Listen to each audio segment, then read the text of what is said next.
Hello, everyone. I'm Ellie from Nourishment Redacted, and welcome to Lioness Lifestyle Live. And I'm Cristie from Meeting Wellness. We're so excited to meet with you this evening. Thanks for stopping by. Absolutely. And we want you to get your questions ready for our awesome guests. If you have any questions, please put a QQQ or a bunch of question marks so we can get you on the screen and get your question answered. And if you're a regular here, you know that that's usually Hayley's part. And you guys, she just bought a new house. She's a little overwhelmed with the moving and all of that just happened. And so, Hayley, we love you. We miss you. We're sorry you're not here, but I'm sure you guys can understand. If you guys can hear that noise, my gardener just arrived. So I'm very sorry. It's about to get very loud. Hopefully, real quick, I can do the roar of the week before he comes right up to where I am. Oh, yeah, there he goes. So this is from Sandra. I have failed thyroid for 20 years on synthetic thyroid, but it would go up and down when I first started BBB&E. Last bloods after going Lion diet, rheumatoid and osteo settled, thyroid perfect, cholesterol weirdly normal after a whole life on statins, which I'd stopped taking. CKD still cured and normal, liver not so good. So I'm just working on one thing instead of a myriad. The Lion diet seems magical. So we talked a lot about thyroid last week. And so I really appreciate this comment, not only about thyroid, but about all those other health issues and how much better she's doing. So if you guys want to be shouted out next week, drop a comment after the show in any one of our channels and I'll hunt through them and choose one for next week's Roar of the Week. Well, a comment like that makes me always so excited for the show every single week. So thank you for sharing that. And let's give a big welcome for our guest this evening, Adrian Gledhill.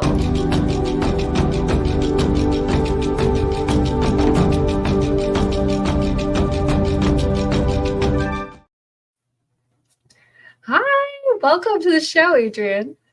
Hi. It's so nice to see you. Thank you so much for coming on. I would love to know, could you please tell our audience about yourself, your health journey, all the way up to finding the carnivore diet? We can't wait to get to know you. Okay, I'm going to try not to cry. I already kind of want to cry. Thank you for having me and letting me tell this story. And I hope that if there's anybody else out there who's struggled like I have, that they can know that, like, we're not done. You got to keep trying. So I've been overweight since I was born. I've always been the fat kid. I have always been told I overate and I needed to exercise more than everybody else.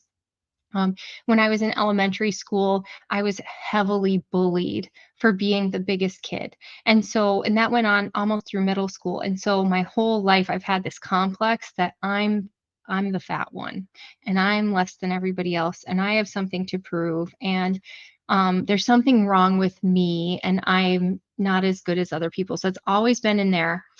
And so in high school, I joined every single sport. I was in like track and field and soccer and basketball and cross country skiing. And I wanted to be the captain of all of them. And I was in band and choir and drama and a choral ensemble and yearbook and you name it, I was in it. I don't know if some people have said that's like a coping mechanism to just keep going. Some people say that's me like trying to prove other people or to myself that I'm not less than, or trying to find that thing to make me feel like I'm a real person and I'm good. And so then when I in high school, because I was so active, I finally wasn't super overweight, but I was still one of the bigger kids in our school. When I went to college, I just went 60 pounds first year. It was bad. And I came home from the summer of my first year of college, and that's when I went on a diet with my stepmom. We went on Atkins, and I lost weight for the first time. Went back to college, gained it all back. And then I would try to do different diets, like the beach diet. And I remember drinking like seltzer sodas, and they were so disgusting, and just whatever I had to try to lose that weight, and I couldn't. And that's when I had a dream that I was going to be on the show The Biggest Loser. And this dream was so vivid. It was crazy vivid. So I went and, I don't think super great things of myself at this time. I think still I'm overweight. I'm not as smart as everybody. I'm not as pretty as everybody. Nobody's ever going to marry me. I was really lonely. So why I would think that I would get picked for something out of hundreds of thousands of people, it just was in there. It was so vivid. So I went to the casting call and I sent in a video and I got picked. And at first we all were like, are we sure this isn't a hoax or something? And even getting on the airplane, I was worried, like, is this real or am I about to be axe murdered? And I got there and it was real. And I don't know if you guys ever watched the show, but mine was an episode or a season where there were one person from every state, and 14 stayed on and 36 went home. And whoever lost the most weight at home would come back on. They didn't even exit interview me. They thought, no way this girl is going to beat these 350-pound men. No way. And I beat them all. I beat everybody at home and everybody on the ranch. So then I got to go on the show and I lost more weight, but as soon as they could get the young blonde off, I was gone.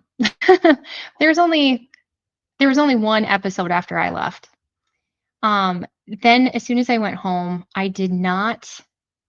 There's lots I could tell you about the show too, and we can go into that later, but there was no exit plan.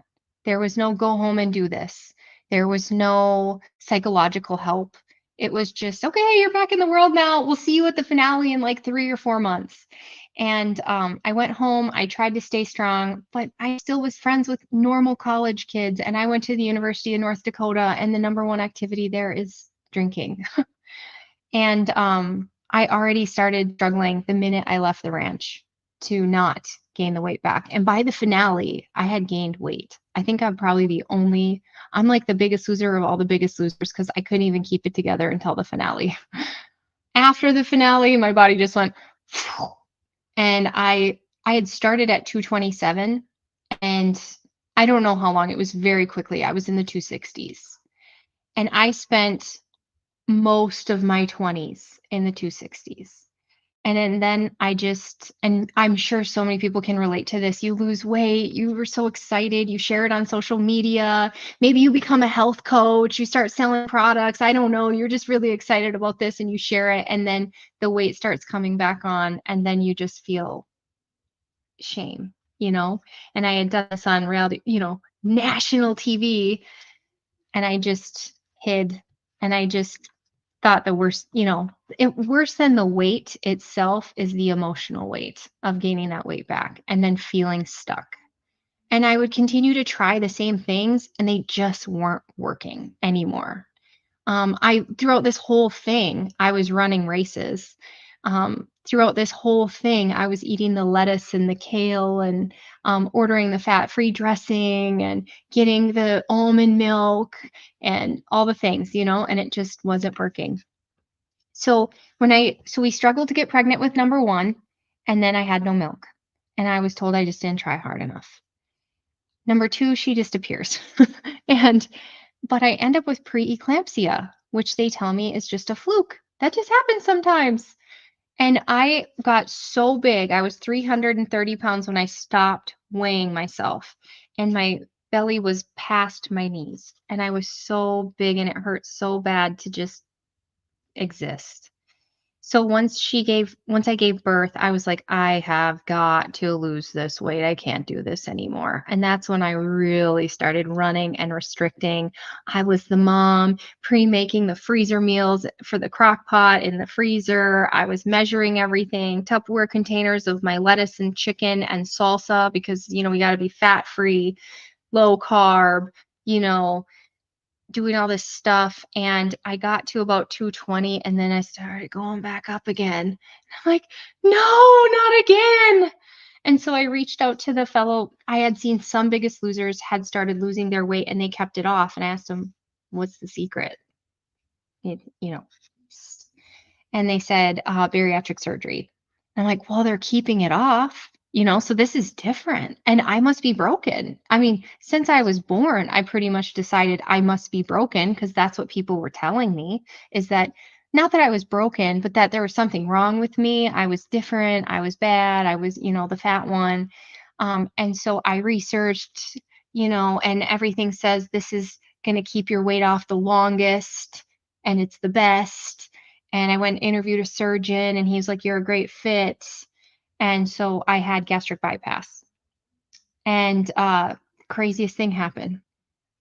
I think that because I had gone from 330 to 220, I had already ruined my metabolism. So I get this surgery and the weight is still just barely coming off. And I'm running half marathons. I'm following the liquid diet. I am eating, I don't know if you know, but after surgery, they recommend between like 700 and 1,000 calories for some people based on your height and your weight and who your surgeon is. So I'm eating these little tiny, nothing, and I'm running half marathons and doing HIIT classes, and I'm losing like a pound every 2 months and struggling not to gain weight. And I'm going in and I'm like, I think there's something wrong. And they were like, nope, your blood work's normal. Totally normal blood work. Must be you. You must not be tracking. You must be binging on pizza or something. And you're just not telling us the truth. And that's so more self-blame. And then there was a divorce. And when you go into people's why they are overweight, like trauma, a lot of people have trauma, and that's a big source of trauma right there is the divorce, and then the post separation and the kids in the custody and the courts and all that. So after the divorce is when the hypoglycemia started, and we're talking, I'm just out of nowhere shaking and sweating and nearly passing out. So this is when I start my elimination. So I've been on kind of an elimination diet for like 10 years, trying to figure out what is causing this? What is causing this hypoglycemia? And the funny thing is, if you talk to a doctor, what they told me to do was to just eat. If I have to, every 5 minutes, just eat small amounts. I was given little sugar pills, little sugar thingies. And, this is what'll fix you if you just eat all the time. That way your blood sugar can't drop. And here's the sugar. Well, I tried the sugar. Immediately, I figured out that was bad advice because I would eat sugar and it would come up and I'd start feeling better and then I would dive again. So it would cost like a rebound and it was just like this roller coaster. So I quickly figured out no sugar, no grains, no fruit. I quickly figured that out. It's shocking though, as you're looking into things, you don't realize like milk has sugar in it, yogurt has sugar in it, everything has sugar in it. So I've been on this elimination trying to control my hypoglycemia for years. But even just receiving a text message from my ex-husband would make my blood sugar drop. Going to the grocery store with screaming kids, my blood sugar would drop. It was chronic.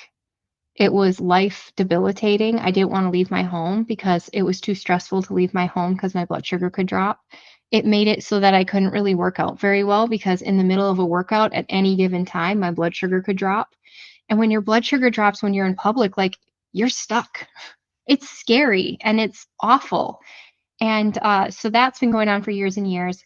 I get remarried to this wonderful man and we go to have a baby and we make it 20 weeks and we've had all the genetic testing and everything. And every single pregnancy, I have gone organic and whole foods and I take all the chemicals out and I eat probably the best ever is when I'm pregnant, is when I'm just like so motivated to just have the most nutritious, beautiful diet you've ever seen. And we went in for the 20-week scan to find out what the gender was, and the baby had died. And I again was told, this just happens all the time. They told me it's rare, but it happens, and there's no explanation, and there's no answers we can give you because this just happens. And I just want to say I joined a group and it's happening a lot more. And that's very concerning to me. And it's not normal and it's not a fluke. We had the genetic testing done. And later on, I found out I have a slew of autoimmune conditions. So this wasn't a fluke. And they could have looked into things back then, but they didn't. So anyway, so we try to get pregnant and it takes a year, which I know I have compassion for. There are much longer journeys than a year. But a year still too, that's 12 very hardworking cycles of why are all my friends getting pregnant and I'm not? I'm doing all the right things. I know the timing. I know that we do use natural family planning. I'm not screwing this up. Like, there's only one way to do it. And so we get pregnant and I don't have any milk again. So then I cut almost everything. I find out artificial sweeteners aren't great, the seed oils. I didn't know about the seed oils. Like, this is all a progression, it just keeps going. You just progressively learn more. So I drop all those things. And my husband, he works on the road. He came home one weekend and we just threw caution to the wind because it took us a year to get pregnant with our other one. And then 2 weeks later, I found out I was pregnant. So cutting all that stuff really, really did wonders for me. So this baby, though, I really wanted that milk. And I was told, well, I just didn't snuggle my babies enough. I didn't do it natural enough. I broke something. So this one, I birthed at home. And for anybody out there who, like, the first 3 were in the hospital, I'm not a weirdo. Home birth is so cool. Home birth is so wonderful. It was one of the most wonderful experiences of my life. So I have this home birth, still no milk.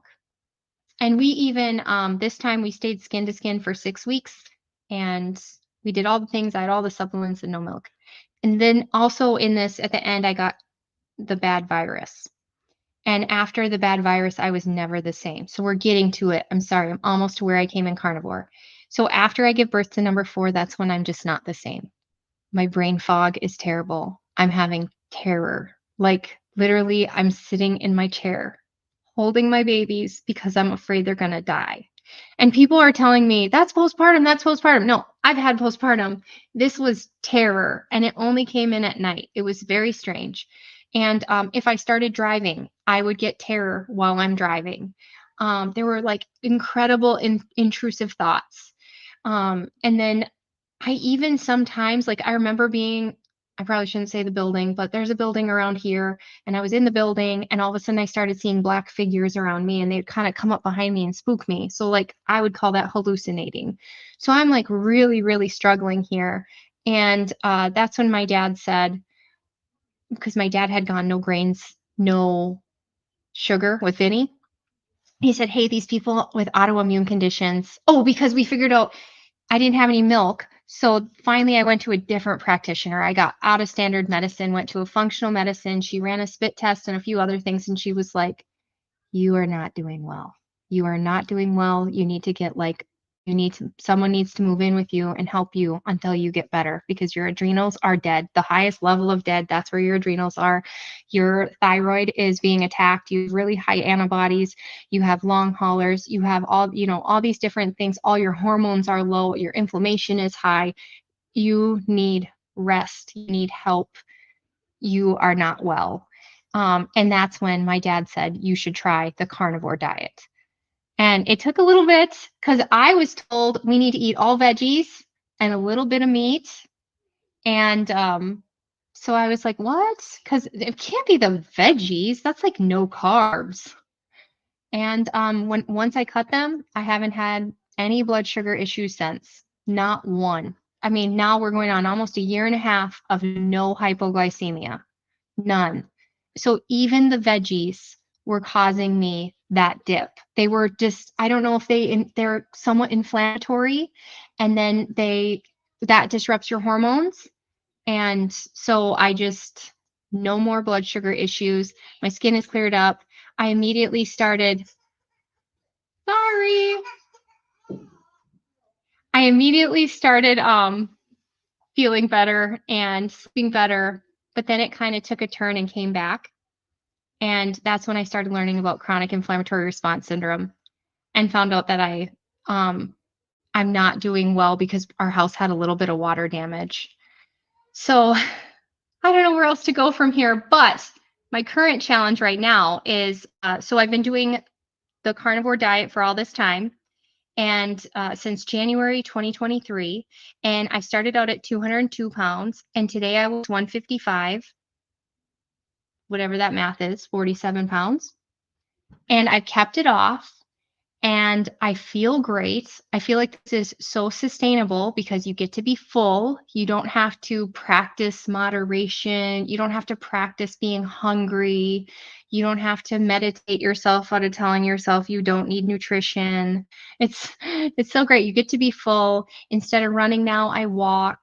I still lift weights, but instead of HIIT classes, I'm just doing it at my own pace with an app I use. Everything's really gentle. It's also helped. Shortly after I started joining communities so that I had support, and this has just been so wonderful. So I am so glad that I don't even know how I found you. I'm like, wait, huh? Like you popped up in my Facebook, like randomly. And then I was like, I'm going to send her a message. She's probably going to think I'm crazy. Kind of like when you were like, am I going to die when I get on this plane? Like she's going to think I'm nuts. But just because I kept seeing your posts and I was like, oh my gosh, we have to talk to her. And so, anyways, I'm just so glad that you maybe you thought I was crazy, but you responded so graciously. And no, I was thinking, oh my gosh, how cool! Because I'd seen Courtney and Luna on your channel, so I'd seen you guys before. Okay, and I cool. thought, me? Why would you Yeah, you. Yeah, What an you. amazing story that you just told us. You have been through Mhm. so much. I noticed that there was like a common thread that you felt like something was wrong with you. And I think that is so, like, it hurts me because I felt the same way. I'm not gonna lie. Like, I always felt like an alien, or I felt like I would never fit in. And then especially like when the weight started going up, like after high school for me personally, it was like, now I'm the fat friend, or I can't get my stuff together. And it's like I'm trying everything that I can. And then it's just more and more like of a burden upon people because it's like, well, I can't do all the fun stuff that everyone else wants to do. So I just want to like, I feel like I always say this, but biggest internet hug. Like, I'm so sorry that you went through that. I'd love to ask about when you were doing The Biggest Loser. Did you feel like that was going to be the answer to everything? Like, did you must have had because you were having dreams about it, and like thinking back now, like how do you think what was the approach that they took, and then like compare it to now? I would love to like that comparison looking back. So it was a very interesting revelation because I had lost the weight and I got all tan and they did my hair. I made the makeover. And so I had this realization that I'm the same exact person, but I get attention now. And there was like some brain working there. I wasn't quite there. There was no work being done mentally, but it did open my eyes to, hey, I'm the same as everybody else. I'm not less than. But where the real work was done is after I had my daughter, when you're pregnant and you breastfeed, you don't drink alcohol at all. And then when you go back and you have some afterwards, you have no tolerance. And it just brought me back to some childhood issues I had. I was raised by my grandma who suffered from alcoholism. And so when I saw that in myself, which no, I don't even know where to go with this, except that it wasn't that bad, but it was bad enough that I just felt like this can't be around my kids. So I quit drinking and I went to a 12-step program. And that is where a ton of work was done, a ton of work of I am a creation of God. I am equal to other people. They are equal to me. And but truly believing it. And so that's where a lot of the work went. So now back to The Biggest Loser. So when I was at home, an at-home contestant, I was given a doctor, a nutritionist, and a psychologist. I was given a meal plan. They had done DEXA scans and everything on us, so they knew our body fat percentage and our muscle percentage, how much weight, how much energy. Our energy expenditure was perfect because they used 4 different physical exams to see what's inside of our body. And then they gave us an exact number, told me divide it 3 meals, 2 snacks. And it was like the standard American dieting where you got the perfect plate, and so when I was at home and then I was told to do a workout in the morning and a workout in the evening so that you rest in between and that worked like so slick in some ways. I still think that kills your metabolism, but when I went on the show, you think that they have this extravagant, amazing plan and so much help, but it's really like when the cameras are there, the trainers are there, and when the cameras are not there, you are on your own. And the number one complaint that people had was that they had no direction. And you know what that turns into? A weight loss competition with no direction turns into very, very disordered behavior. And so people had injury like crazy, bursitis, arthritis, everything all over. The mental, I mean, you talk to anybody on reality TV and 40 days is a long time because the game is 24 hours. If you're sleeping, people might be cohorting and talking and coming up with a plan. So if you're sleeping, you might be losing out. So, and the Biggest Loser went on for a long time. Like our season was 11 or 12 episodes, but each episode was several weeks of filming. So people were Wow. gone for months and months and months and months and months of this psychological game. I mean, there was a gal, Kai, that came out after the show and she was so negative, and I was like, can't you appreciate anything, girl? And no, now I totally get what she's saying.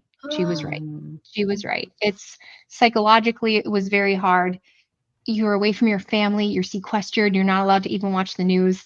And then physically, people were walking and weightlifting all day long because if you weren't moving, someone else was, and you might lose your dream of finally being healthy, finally being normal.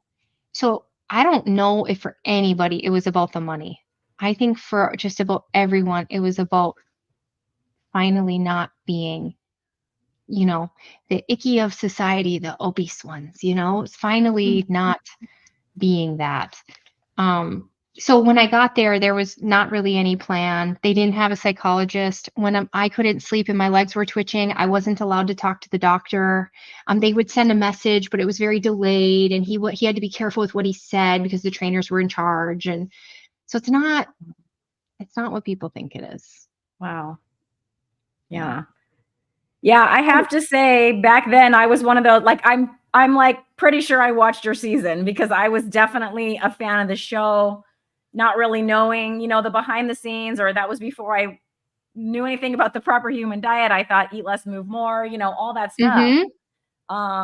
So I mean, when I saw your picture that I think you posted on Facebook, I'm like, I recognize her, I remember watching it, and now I'm, sorry that I supported it with my time. I did too, because it really did inspire people. It inspired people all over. So that's a positive. And the other thing, people are so negative about it, but the reality is all it is a quick version of what we're being told to do by our doctors. They're not doing anything different than what we're being told every day to this day. If you go to the doctor, they'll tell you move more, eat less, exactly what they told us on The Biggest Loser. So they're not doing anything that isn't being widely spread to this day.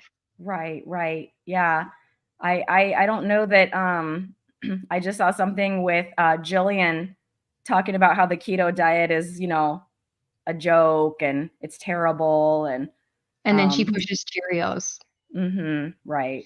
So. But the producers themselves, I mean, there were people, so before we were even on the show, they tested our hearts and stuff. And there were contestants throughout time that didn't have a strong enough heart. And they let them, like, because we had the at-home thing, they let them be part of our program, even though they couldn't be part of the show legally. So, I mean, I think that the intent behind the producers was really good. I just think after learning what I've learned, it's not healthy.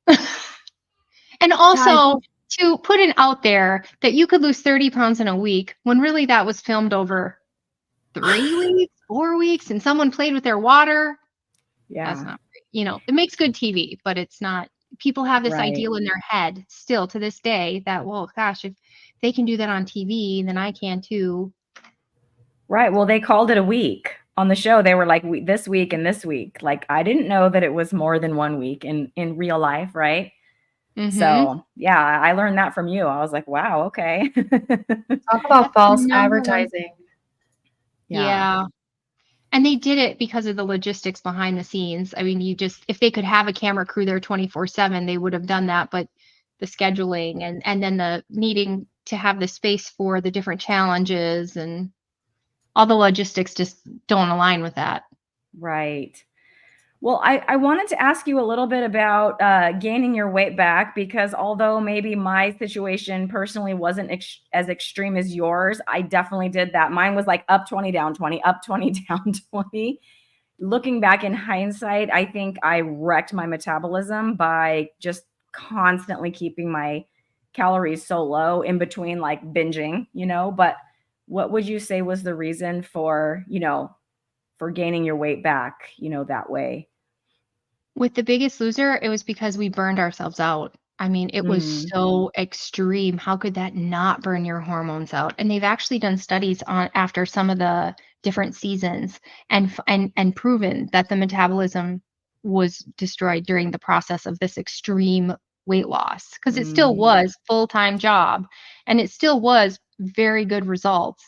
And then they have shown that nobody was able to repair their metabolism. I would wage money on, let's go a little bit of meat here and see if we can repair some things. I was going to ask you if you feel like after eating meat, do you feel like you've repaired your metabolism now? I think that I still have a lot of healing. But I mean, I don't know. I just get inflamed so quickly. If I eat some eggs, 10 pounds. If I eat some cheese, 10 pounds. Yeah. So I don't know, but it's only been, I started January 2023. I'd like to give it a lot more time. I look at people like Kelly Hogan, she's clearly, it looks to me like she's repaired a lot of metabolism because she's eating a decent amount of food every day. She's also actively moving a lot too, but it wouldn't matter how much I moved before. My body just grabbed onto everything and said, I don't trust you. Absolutely. So I've been watching your channel, your new channel. It's great. I love to follow people's journeys, and you're on Lion Diet. Is that right? Can you tell us a little bit about how you were eating before Lion Diet and then why you decided to do, I don't know what to call it. Is it a Lion Diet challenge, or is it a Lion Diet for a certain amount of time, or what's going on with that? So every time I travel, I often am traveling with other people that are like us. And then I see them, they're like, yeah, I can have some, I won't even name products, something with stevia in it. And I'm like, well, they can do it. I should be able to do it too. I'll just have a little bit. And then next thing you know, I go home and I'm like, I can still have it in my coffee. I'll quit one day. Next thing you know, I'm like grazing all day on sugar-free Jello and chewing gum. I mean, right down. I can't go into the sugar hole. It can't be like some people, and I'm grateful for that in some ways because my hypoglycemia will come right back. But the addictive behavior comes back so quickly. And I have that addictive behavior too. Even when it wasn't the sweeteners, it was the pork rinds and butter. When it wasn't the pork rinds and butter, it was the jerky. When it wasn't the jerky, it was another thing. And so it just seems to me like this addictive behavior all the time. Also, I'm still trying to heal. I still have autoimmune stuff going on. And so every other time I eat eggs, I feel really bogged down. When I eat dairy, I get like this 20-week pregnant belly. So I'm still getting inflamed by these foods. So my thought here is I need the inflammation to go down, and I need to get out of this food addiction hell, because it's hell. And so I had mentioned it in our group because I'm part of Dr. Lisa's Carb Sober community. And she's like, perfect, we're doing it. And she announced it. Great. Look what you did, Adrian.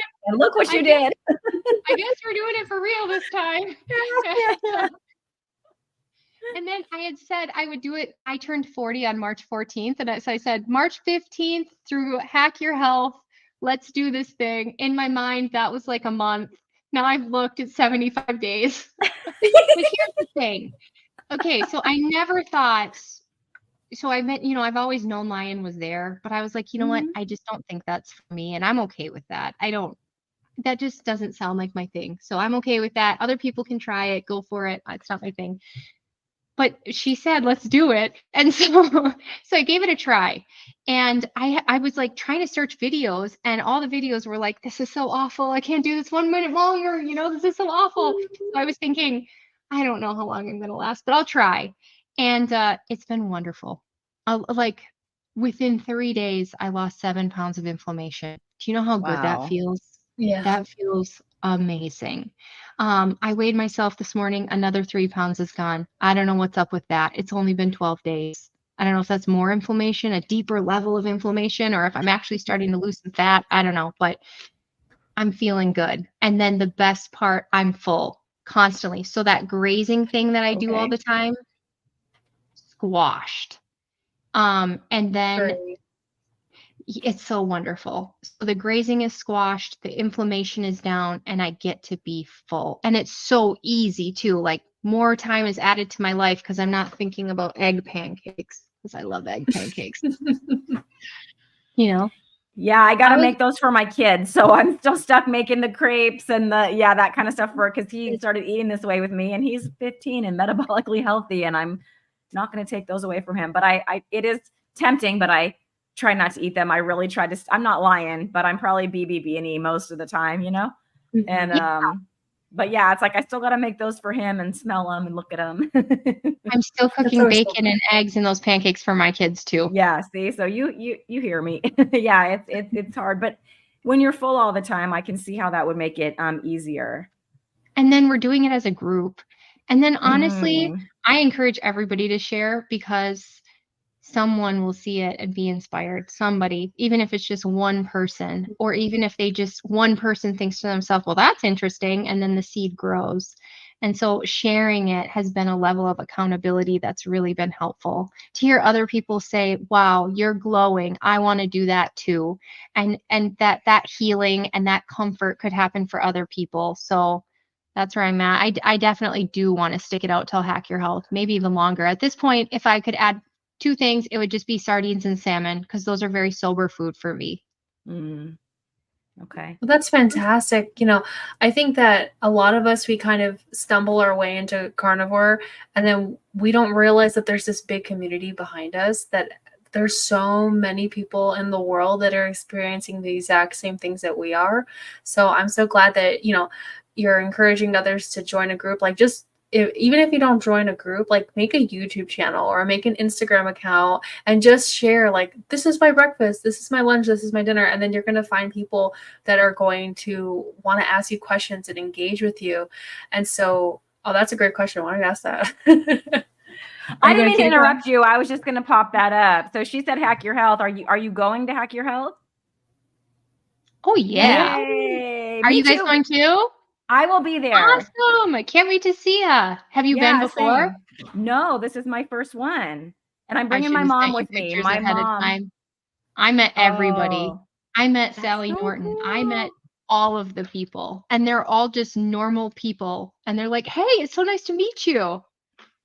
Wow. That's amazing. You told it. I wanted to ask you about Sally Norton. You told me that you had dinner with her. You wanted to share did you learn any wisdom from her? I bet she's just like constantly spewing such amazing advice. She told me something to the extent of the one food she wouldn't feed kids would be potatoes, sweet potatoes, because of the amount of oxalate. I thought that was interesting. And then on top of it, you know, French fries, we fry them in seed oil. So you got the seed oil and the oxalate. So it's just like it's like a toxic food that we all feed our kids. Oh man, yeah. Maybe you guys don't. I try not to, but I didn't know about this until a year ago. So we're working on it. And we're working on like, how does that make you feel? I mean, it's so crazy because you get into keto and you get into Dr. Berry and you start learning. And now after, you know, however many months, then you learn about the oxalates, right? So it's this whole learning curve. The oxalates were definitely not the first thing I knew about, heard about, you know, learned about. But it's a lot to take in. Yes. So before carnivore, I looked up a list of foods you're not supposed to eat when you have adrenal issues. And then I looked up a list of when you have autoimmune adrenals. And then I looked up another one, autoimmune thyroid. And when you mix them together, there's like no plants left. So that was my first indicator of, well, what am I supposed to eat then? Yeah. That's so And that's when my dad was like, meat. I know, right? The thing that we would never touch. It's like, no, I can't eat meat. And yet it's yeah, go ahead. Oh, sorry. I was going to say, I don't know about you guys, but like the first week of meat, that weekend after, because I started on a Monday, I think. And the first weekend afterwards, I was like, I'd rather not eat than ever eat meat again. But I just waited it out. And then now I crave meat. Yeah, the fat adaptation phase, I think, is like, it's really hard. Like, I think that first month is because I'm planning on making a video about it, but it's like you kind of have to say goodbye to your old life. Your old life kind of dies. And then you're going through, it's almost like you're going through puberty again, I feel like, because like I smelled bad. I had, diarrhea. And then at the end of the month, it was like all of those symptoms were gone. And I just felt it like so much better. Mental clarity, had less inflammation, more energy, and then you just kind of like you start to, like you were saying, you start to glow and you get excited, and then you're like, oh, what kind of meals can I have? And then you stop thinking about food. Like, do you feel like you've stopped thinking about food? Because I know you were struggling with some addiction and some moderation issues. How's that peace In of the mind very now? beginning, I had this food freedom euphoria. In the very beginning. And so when I quit drinking, I was thinking to myself, I wish I could find this with food, but we have to eat. So I guess I'm just stuck with this addiction, And when I started eating the meat, because, when you first start, I mean, I don't know about you guys, but I did it very, very clean. And like I wasn't adding any spices or any mustard or any pickles or anything. It was just meat and salt and water. I wasn't doing any sparkling water for a long time. So I had that food freedom in the beginning. Then I took my first trip. It was Hack Your Health, and Hack Your Health it was KetoCon back then. They had some keto-y things, and I saw some people eating them, and I was like, I'm just gonna take a little bite of this. Next thing you know, then what I did was I joined a group to get support to stop that. And I stopped it for a while. And then I went on another trip with some keto carnivore people, and I saw them trying one of the products. And I was like, I'll just have a little piece. And so my challenge here, telling you girls and telling all your audience, is don't do it at Hack Your Health, Adrian. Don't do it. Peterson's, we can all go to Peterson's and enjoy ourselves, but do not go to the keto stands, Adrian. Do not do it. Okay, talk to me. What's Peterson's? I've never been to Austin, Texas or anything. So is that I don't know. I'm Is pretty it- sure the Petersons are going to be there again this year. They sell meat, they sell sausage and bacon, and they cook it okay. nonstop. And they don't even care. Okay. You can just shamelessly walk by their stand all day long and just eat all the bacon and sausage. Like I need to put an order in. I'll be doing that. I'll be for doing all that. the samples I ate. So when you walk into Hack Your Health, the first thing you smell is bacon. It's perfect. Beautiful. Beautiful. Yeah, and That's I'm really awesome. looking forward. Will you guys do the cold plunge? I'm going to do the DEXA scan. Me too. But they have a cold plunge tub that circulates so it stays that really, really, really cold temperature. I swore I would never do a cold plunge, Adrian. Do not rope me into this. That's the only one I've ever done in life. I live in Minnesota. I think cold plunging is ridiculous because you can do that here. Just go outside. But right. But it was pretty euphoric. I will say, so I live in Southern California, but we're inland, right? So it will get like below 32 degrees. So I go out in the mornings and I sprint with just like a tank top or a sports bra.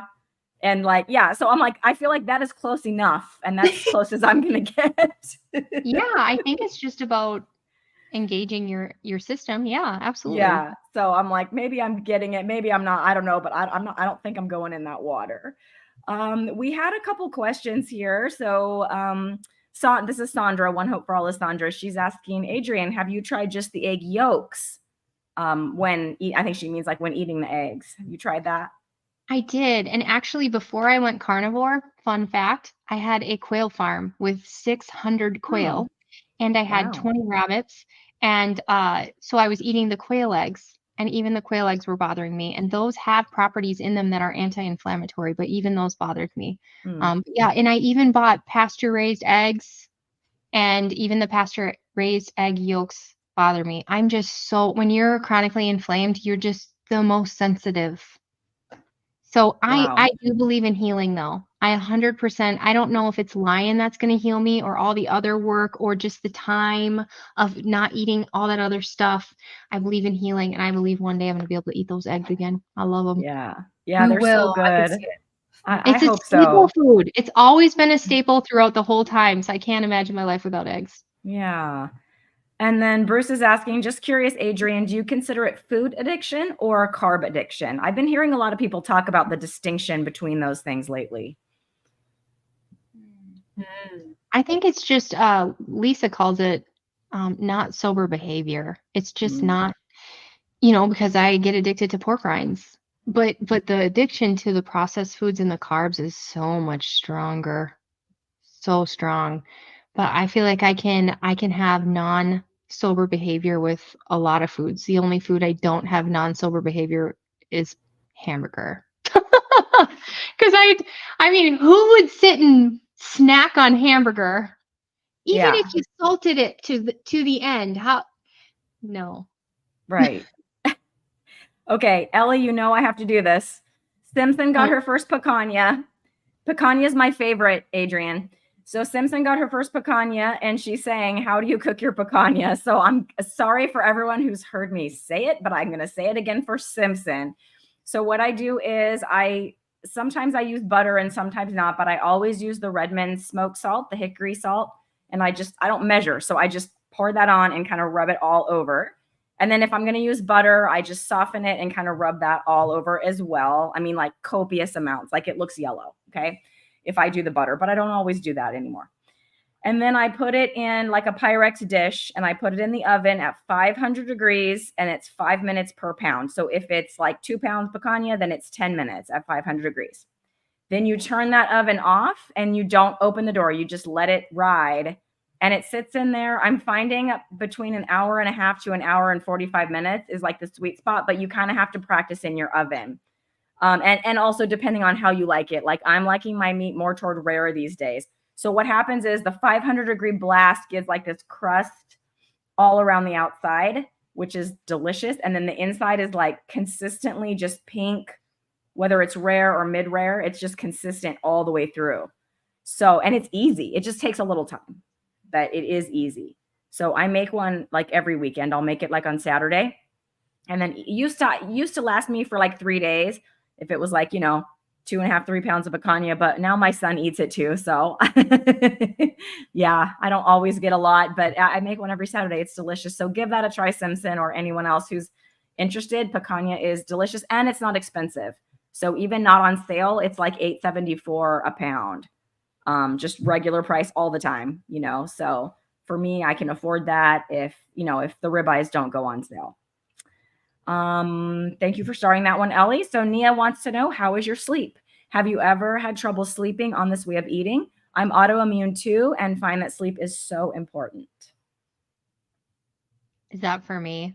I think that's for you, Miss Adrian. Yes. Such a tough question because I go through different periods. Like I recently switched from Fitbit to Apple and it's been telling me that I get amazing sleep lately. So that's just glorious. I've just been out like a log lately, but then I don't know if it goes with my cycle or what. There will be times in the cycle where I wake up to pee at 2 a.m. So I'm not fully healed from that yet, but my sleep is 100 times better than before Carnivore, because I didn't know too about magnesium oil spray and I wasn't taking salt baths. Those help me sometimes when I'm really struggling. I didn't know about those things. And then I didn't know that it's a hormone issue if you're waking up and peeing. So it's 100 times better. No more restless legs.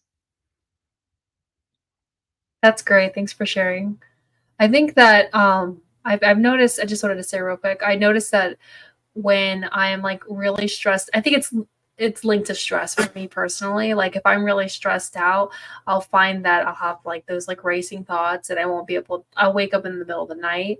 But I think that if we can just try to keep like a clear head and try to stay calm, and if you need to exercise to get some of that stress out, I think that would be great too. And definitely like Epsom salt baths, supplementing with magnesium, like you said, I think that's really helpful. That helped my kids when they were having restless legs and stuff like that. Doing electrolytes and stuff like that was really helpful. Yeah, I had a baby recently. He had gotten a bug and he had the runs for a while and he was having restless legs so bad because we still sleep with him. And I do too. If you spray some magnesium oil on their feet, out they go. Wow, that's I need advice. to get some. Okay, so Clarabelle is asking, she says, I've been carnivore for 11 and a half months. I'm pregnant with my third, but it's my first carnivore pregnancy. What would you advise on what to do when aversions do kick in? Because they have, LOL. So I don't know if either of you ladies have advice. I can only point you to the other people in the space that I know. So like Sana, Mrs. Perfectly Imperfect Keto, she was carnivore. Now that she's pregnant, she's doing a little more keto. Same thing. I think it's the carnivore couple. Caitlin from the carnivore couple is also pregnant with twins. And same thing. She was carnivore, but now she's kind of gone more keto because for, I think, different reasons for both of them. But with Caitlin, it's, I think, because she was having like a lot of meat aversions. And so she's just giving herself grace, keeping it keto, you know, and eating whatever meat that she can do. And I think same with Sana, but they both have channels, which is why I bring them up, because I don't have that experience. And so I don't have much advice for you, but I don't know if Ellie or Adrian may. No, just it kind of makes me want to get pregnant so I can try.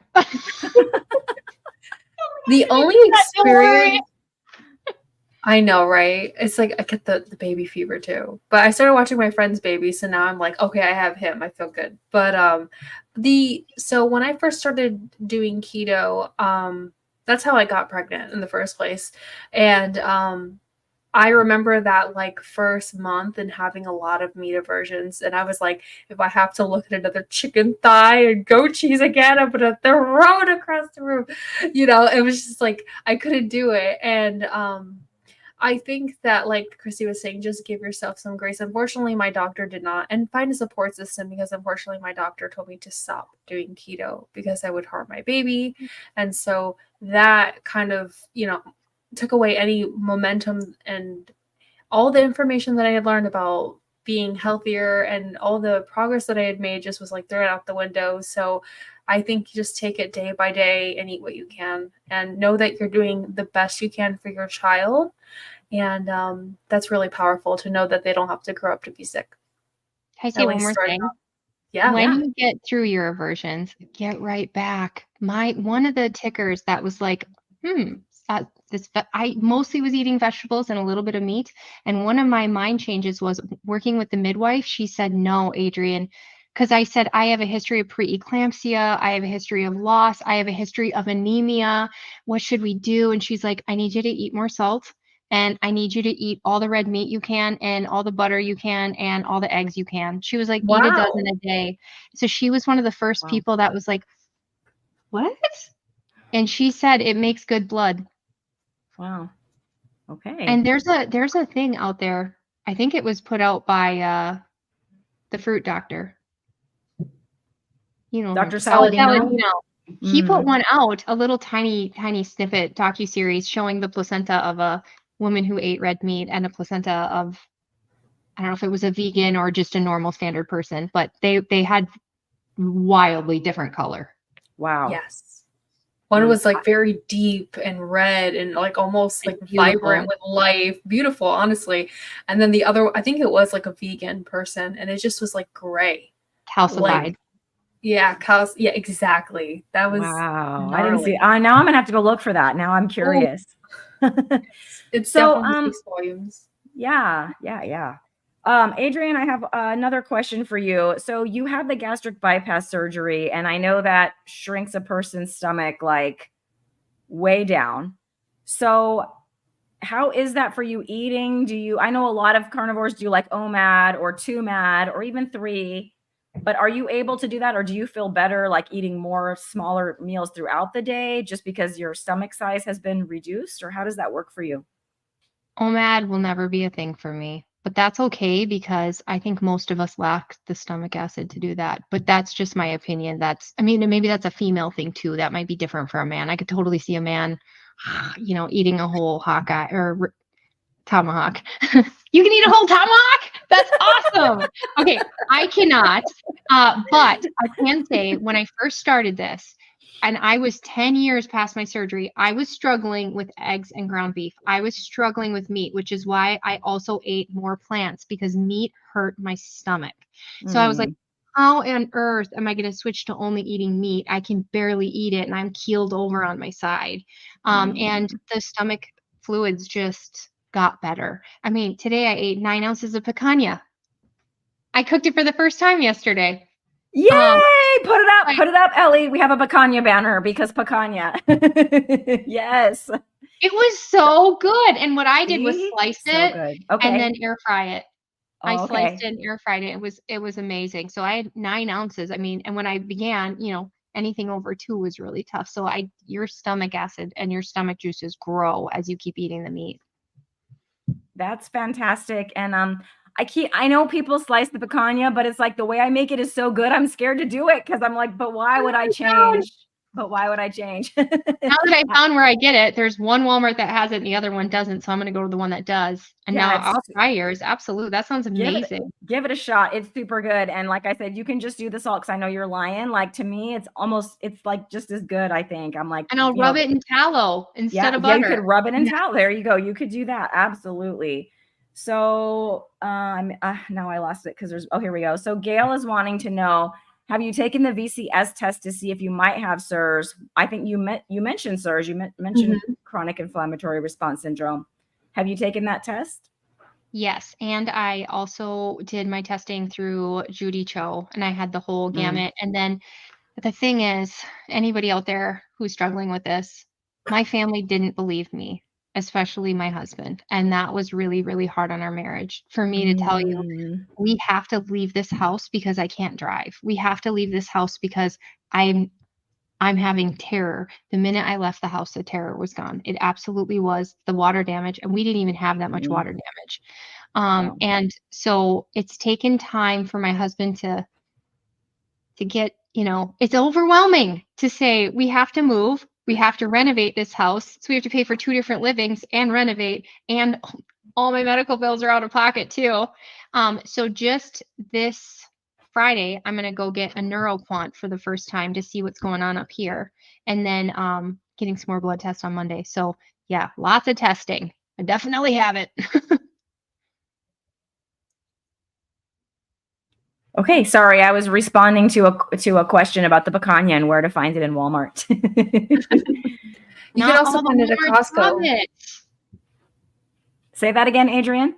Not all the Walmarts have it. Not all Walmarts have it. They have it at one Walmart in my area. The other one does not, just like Adrian said. And then my mom went to 3 Walmarts. She's like 1 county south of me. She went to 3 Walmarts and none of them had it.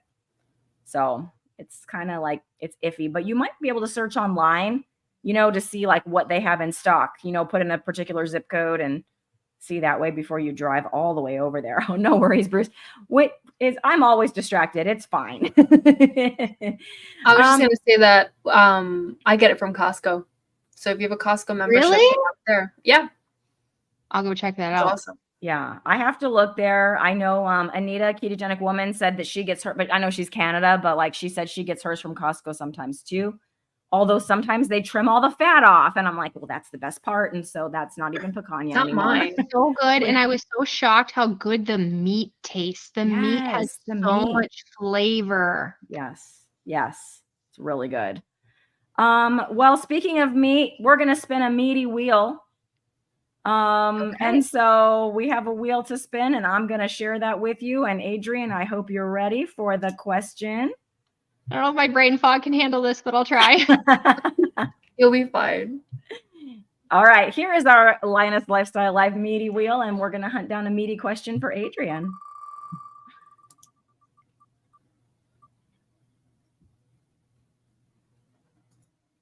We hunted down a meaty question for you. What is the one benefit from eating a meat-based diet that you would not want to part with?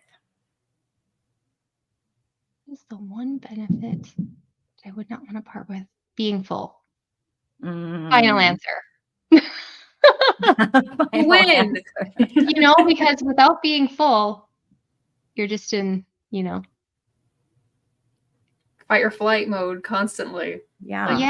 I'm just constantly hunting to get that fix, Yeah. And I know both of us have had a history of like having calories so low, and I don't know how you felt, but I felt hungry all the time. And I would just deal with it because I'm getting skinny. By golly, I'm getting skinny. So it's okay that I'm hungry and kind of dizzy all the time.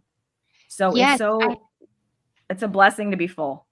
I hear that. I have family members who are doing the standard American dieting because they're like just not okay with this meat thing. And they said, I'm totally full. And I'm like, you told yourself that. Mhm. It's false. It's not true. You know, but I would love to share your channel because I know you just started your YouTube channel and you've been It's sharing real about cringy. the I Lion can't wait to diet. learn and be great like you girls. Oh no, you're doing fantastic. And like if anything like you've told your story today is anywhere in your channel, like I know that everyone's gonna come flocking to it. And you're also you're sharing your Lion Day journey, and if you have any like interviews, or you were just recently with Dr. Wiederman, which is awesome, and with us, so you can always go to her live tab. See right there, you can check us out. And I also want to share your Instagram. That's where I really have fun because that's easy and fun. And I don't even look if anybody's even watching. It might be 2 people, but that's okay because then I can just be me. So you just never know what I'm going to say. Yeah, that's like I really have been enjoying your both channels, but especially your Instagram because I just find it very inspiring. And so I encourage everyone to follow and subscribe to Adrian. I'll put some links in the chat. Thank you. You're welcome. Yeah, I am more of a YouTube person. I think it's like awesome and also funny that you say Instagram is easy and fun because I'm like, Instagram is confusing and difficult for me. I just take my phone and I go, hey, what's up, people? You know, where YouTube, awesome. You got to clip things together and make a thumbnail and turn the wrong direction. It's the wrong direction, in my opinion. Yeah. I hear that. You're getting some new subs right now. So here we go. Thanks, ladies. This was great. Thanks, Adrian, for sharing your story. I subbed. That's Nia at Nia's Way. She's fantastic. Oh, that's awesome. I watch her too. Yeah, Nia's awesome. We love her. She's my best friend. She's Ellie's BFF. Yes. So you definitely want to. She's going to Hack Your Health also. So you 2 ladies should go meet up with her and have a great time. I wish I could come, but so many blessings to you guys when you go. Yeah, I feel like, am I even going to get to see any speakers because I just want to talk to all my like online people like in real life. Just buy the virtual pass. You can watch them later, just like YouTube, true. you know? Yeah, that's because there's a lot going on the floor. That's where all the people are. You can just find like literally anybody, you know, Judy Cho walking around the floor. You know, it's awesome. That's so cool. I meet Mafia guys. What's gonna be funny is my mom is going, but my mom doesn't watch any of these people. So she's gonna be like, wait, who? Wait, what? Like she's just going to be with me. And you know, she is meat-based keto, but she didn't learn it from the internet like I did. She learned it from me kind of relaying the information to her, you know, so she's just excited to go to Texas and eat. Yeah, and she won't be excited at all or impressed at all because she won't know who they are.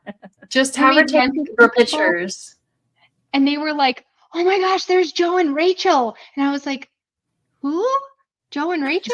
And so and they were so nice. They were like, come take a picture with us. And so I did. And then later I went home and I was like, who's Joe and Rachel? And now they're like some of my favorite people. You went on their cruise, right? We'll have to talk about that next time. Too. Yeah. Yes. So Ellie, I think we're ready to roar our way out of here. Yeah, everyone, please get your roars down in the chat. I'm going to count down and we're going to roar ourselves out of here. So 3, 2, 1. Roar! So much fun. I thought I was going to hate it, and I love it. Thanks for having me. Absolutely. I want to see thank you, Karen, for she got a roar here. Roar! These are great. Coming. There's Eric. I knew he wouldn't let me down. Yes. Thank you so much, everybody. I love all fantastic. The roars. We hear you all the way from where we are now, and California for me. Hey, Eric. Wisconsin, Minnesota, Wisconsin. Okay. And Ellie's in Florida, so all the way across both coasts and the middle. That's cool. You get it all. All right, everybody. Well, thank you so much for joining us. We are just so happy to have you every single week, and you can join us again next Tuesday at the same time, and we'll have another awesome guest. And Adrian, we hope you'll come back. Bye, everybody. Love you.